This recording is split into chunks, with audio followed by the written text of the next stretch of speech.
gentlemen, to an all-new reaction and review. Tonight, guys, we're checking out a film from 1988. That movie is In the Aftermath.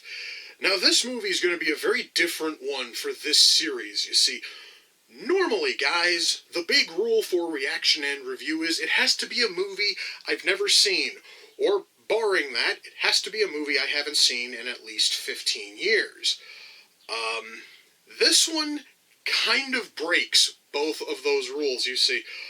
The last episode of Reaction and Review took a look at a movie called Angel's Egg, a very fascinating movie that I highly recommend you guys check out, and if you haven't watched that video, please, by all means, do so. Now, during that video, I kind of offhandedly mentioned that you could whittle the film down to about 30 minutes and you might have a slightly coherent story, albeit sacrificing mountains of beautiful, beautiful art and symbolism, basically to just get a more coherent story. It wasn't until after I finished filming it that I found out that somebody actually tried to fucking do that.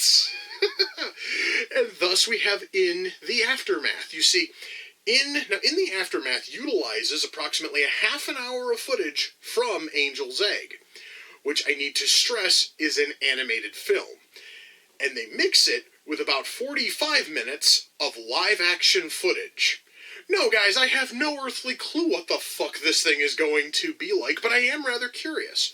I can tell you for a fact that this thing's going to have a completely different story from what was in Angel's Egg, because Angel's Egg really didn't have a whole lot of a straightforward story, and you basically had to, and you had to interpret everything and basically tell your own story as you watched.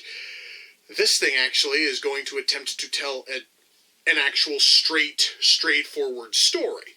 And whether or not that story is any good, I have no idea. I have no idea if the acting is going to be any good. I honestly don't even fucking know if they are going to try to mash up the animation and the live-action shit in a rather interesting way. I have no idea. The only way I'm going to find out, guys, is if I shut up and I push play. And I'm going to do that right now. So, without further ado, it's time to kick back, relax, and check out In the Aftermath. You know, guys, I've seen a lot of, post-apocalyptic films. This one seems to be exceptionally bleak. Mind you, we have just started. We honestly haven't seen a whole lot of the, live-action segment of this, but this really is looking like a rather depressing and somewhat dark apocalyptic setting, and I'm actually kind of fascinated to see exactly where this thing goes. Okay, so I'm going to say this much right now. They just tried to blend the live-action footage and the animated footage. It looked really awful. I will give them credit for at least trying to find an actress who looks a lot like the woman from Angel's Egg. That's fine. But barring that, if you could find an actress who looked like that, why not just shoot all new footage? It would have looked a little bit less awkward as you, basically fade from live-action actress to animated character. It just looked kind of stupid to me. I guess that's just me, though. Honestly, guys, out of all the footage from Angel's Egg, the one thing I really didn't think that they would be able to utilize and have it make any sense in context with the story was the bit with the pikeman attempting to harpoon Shadowfish.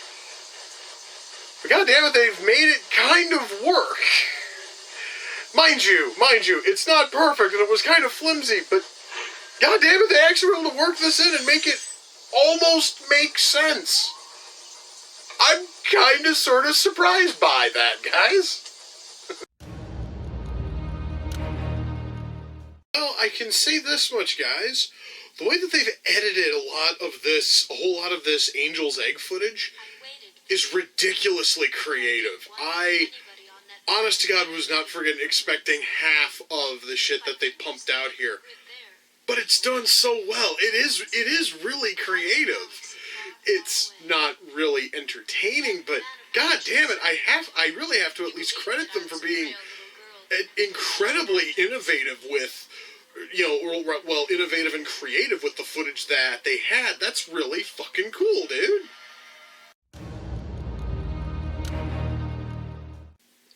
guys, that was In the Aftermath. Let me shut that off. Okay. So, you know what? I think I know where I'm going to start here. I have to give this movie credit where it is totally due.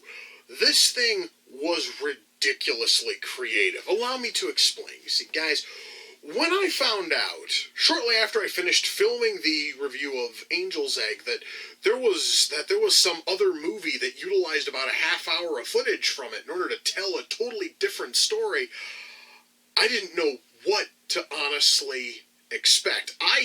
Personally, I had this dread, this deep fear that I was just going to step right into an absolute car wreck of a friggin' movie. And I didn't get that. Now, mind you, this movie has flaws, and by God, I'm going to cover those flaws in a few minutes.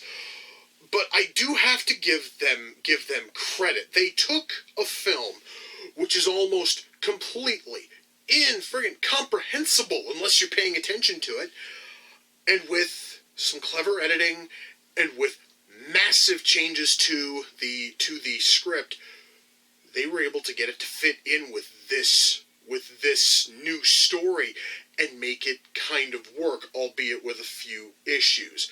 With that said, why don't we touch on writing? And I want to touch on those little things that are still kind of left hanging by taking the Angel's Egg footage and trying to utilize it for this movie. While they went above and beyond in order to explain a handful of things, the one that still shocks me is how they were able to add context to the whole scene with the pikemen throwing spears at shadowfish and have it make some level of sense. You know, I was surprised that they were able to do that, but at the same time, and I'm trying not to spoil either this movie or Angel's Egg, which is kind of difficult. I normally don't have to try to not spoil two films at once, but I'm going to try. At both the start and the end of both this movie and Angel's Egg, we are introduced to this gigantic sphere that, like, rises out of the ocean and is covered in statues. It looks awesome. I still don't know what the hell that thing is supposed to represent in Angel's Egg. They make no attempt to explain what the hell it is here. It's just sort of there.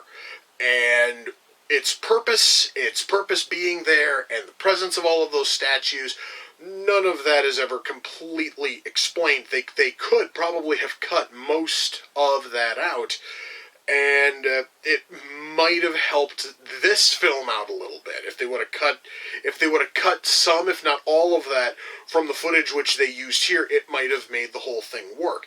Now with that said, I do want to talk about the utilization of animated footage here in a purely writing standpoint. The problem here is that the stuff from Angel's Egg, it kind of sort of has a bit of an issue with it, in the sense that it really does feel like it is adding to the story. The problem is that it also, at the same time, it feels kind of shoehorned in. It kind of sort of feels like they were just desperately trying to find ways of slipping in footage of Angel's Egg, I guess, as a means to save money on the story which they had. What I mean is that when Angel, they actually gave the female lead from Angel's Egg a name, and of course it's Angel. Fancy that. Anytime that Angel comes to Earth, or to this version of Earth, to talk to our main character Frank, they have to do a really bad fade from animated Angel to live action Angel. And I'm going to say right now that the actress who they got does look a lot like the character who was drawn for Angel's Egg, so that much kind of works. The problem is, if you already had that actress there, then why couldn't you have written an entire story around the egg, shot the whole thing in live action, and still credited Angel's Egg with some level of inspiration? I am happy to see that they were totally willing to credit the fact that they use footage from Angel's Egg, and they credited everything from animators to animation director and all that, and that's awesome. But they could have still given at least the story credit to them while taking those characters and the concept of her carrying that egg and slipped it into the same post-apocalyptic story that Angel and Sarah that Frank and Sarah rather are going through. It would have probably felt a little bit more natural. It would probably have worked out a little bit better. But mind you, it still totally works. It's just some people are going to see this thing. I know there are some people out there who are going to see this thing, and they're going to see how they tried to blend these two different mediums together, and they're going to feel thrown off by it. I honestly didn't have any problems with it outside of the rather poor transition from animated to live action anytime Angel has to directly talk to Frank. But still, with that said, the story here works, and I kind of think that if they didn't have that, like, if they didn't have the need to utilize Angel's Egg footage for the movie, if they didn't have that hanging over them, they could have probably written a far better story, because what is here is sort of fascinating, but it's also kind of shallow. Now, that's also because the movie's only an hour and 10 minutes long, but still, they could probably have cobbled a far more interesting story if they didn't choose to utilize that footage. If they would have just taken elements from that film and brought it into live action, it would probably have worked out great.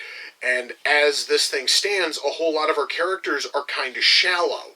Like, the only thing that I know about our two characters from friggin' Angel's Egg is that their names are Angel and Jonathan, and for the sake of this film, they are brother and sister, and her egg essentially is this powerful egg, and she can give it to any species in order to give it a second chance. After they've completely screwed over their world, she can give this egg to any species, and the power within the egg will sprout forth and will give that species a second chance. And then we take a look at Frank, who's living in a post-apocalyptic Earth with air that is so toxic that you need a gas mask to go outside, and when you're inside of buildings, you either have to have a constant flow of fresh air coming in by way of air purifiers, or you need to be within easy reachable access of oxygen tanks.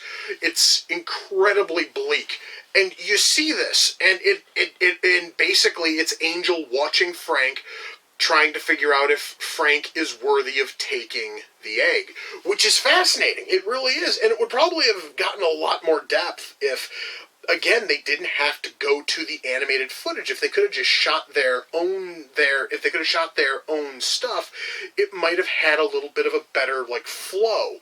And then they wouldn't have had to have tried to shoehorn in the shadow fish and try to make it make sense, which, still, I'm surprised that they were able to get that to fucking work. Or, try to work in, oh god, I came this close to spoiling a scene in Angel's Egg. This is very difficult, guys, trying not to spoil two fucking films at once. It really is. But they have to try to utilize stuff which has far darker implications in Angel's Egg and spin them in a somewhat positive light here.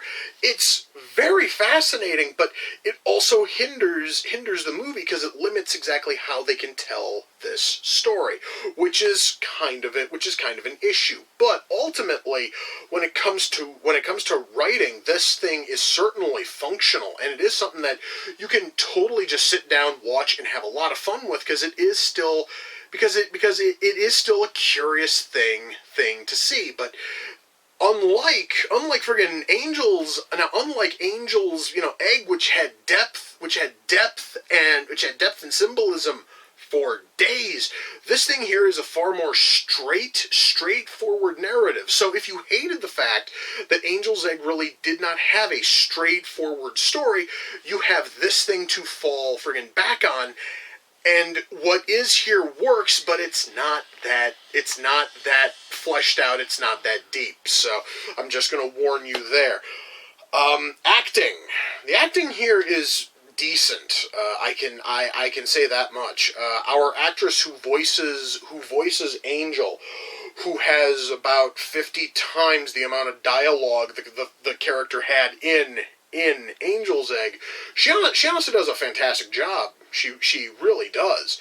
And all of our live actors do a great job. The guy who voices Jonathan in the animated bits, the male lead in Angel's Egg, he also does a really good job. The acting here, again, guys, I was thinking some goofy ass, rushed out, like 1980s flick, which is basically just trying to capitalize on anime by just shoehorning in footage from some movie that at least at that time nobody had ever heard of. I was really not expecting anything great in terms of acting, and the acting here is certainly not, great, but it is functional, and it works, and that's awesome. I love that. God, what else can we talk about? I do have to mention something, because there was one problem I had with Angel's Egg, and it was that one shot.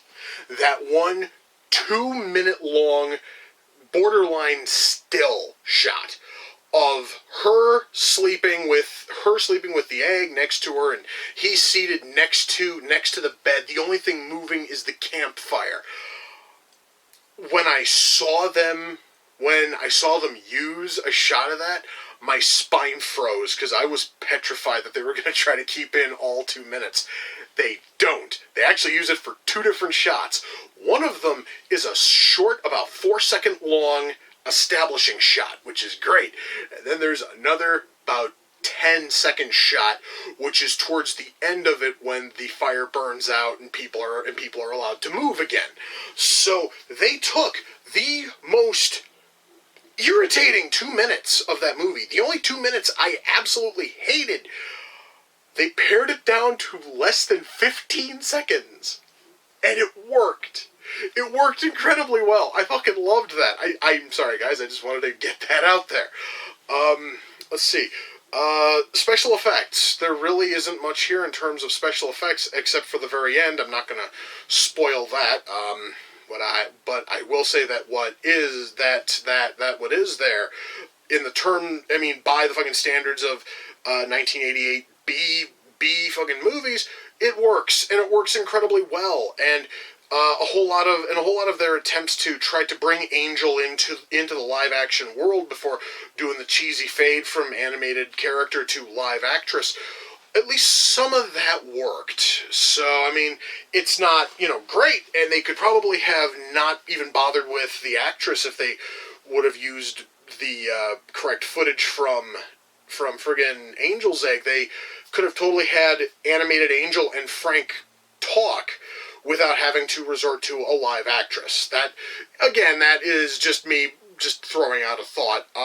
But just seeing her occasionally inside of live action shots, it looks decent. They honestly did kind of a shit, job attempting to crop out the shot that she was in and try to shove her into a live action shot.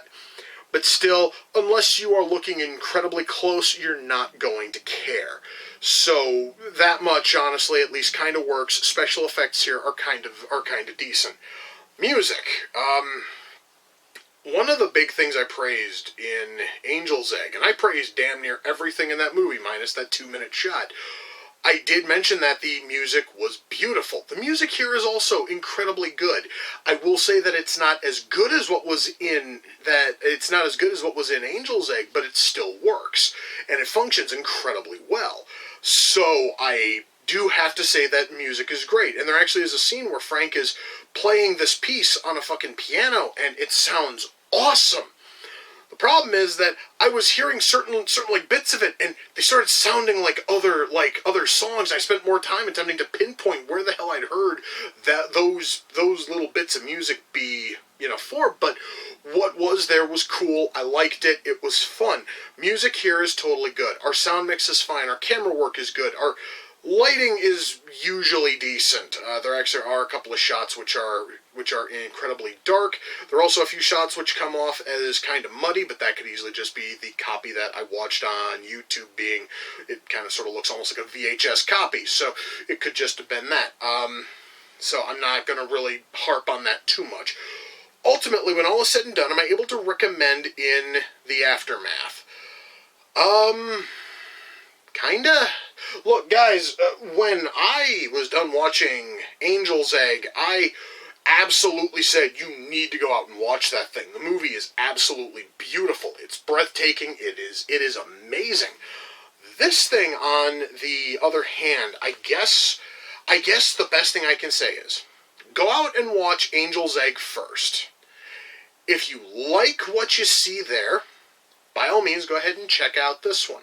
If you did not like Angel's Egg because you didn't like the fact that there wasn't a direct and straightforward plot, then by all means, jump into this thing. It certainly has that.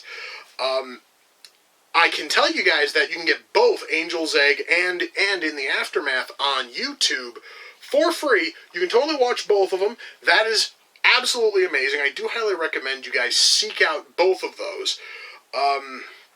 But totally watch Angel's Egg first, specifically because of some of the really creative edits. I mentioned that there is a scene that I don't want to spoil, and they fix that scene. Because you would think, and this is going to kind of sort of give it away, but if they left that scene in as is, then the story would end right then and there. But instead, they brought in a scene from very early in the film, which essentially undoes it.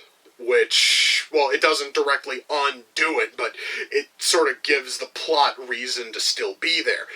And it was really creative. I had no idea that they were going to do that. I had no idea they were going to do the bit I'm trying not to fucking spoil.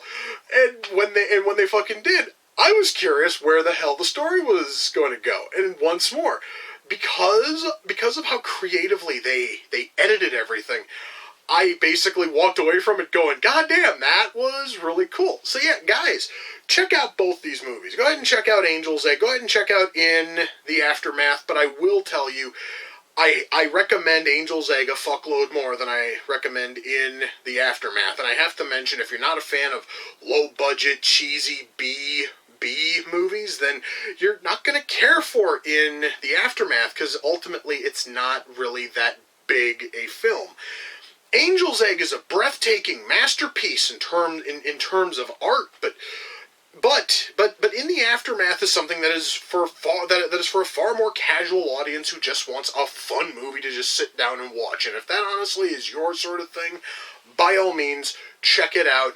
You will not be disappointed by this movie. It certainly is fun. It is totally easy to just sit down and watch and just get sucked into the story. It honestly is nothing ultimately special, but it still totally works, and I do recommend it. I also know that In the Aftermath is currently available on Blu-ray. I'm not sure if I'm going to buy it, though, because, once more, if I had to pick between this thing and Angel's Egg, I would take Angel's Egg hands fucking down, because it's just a better overall film.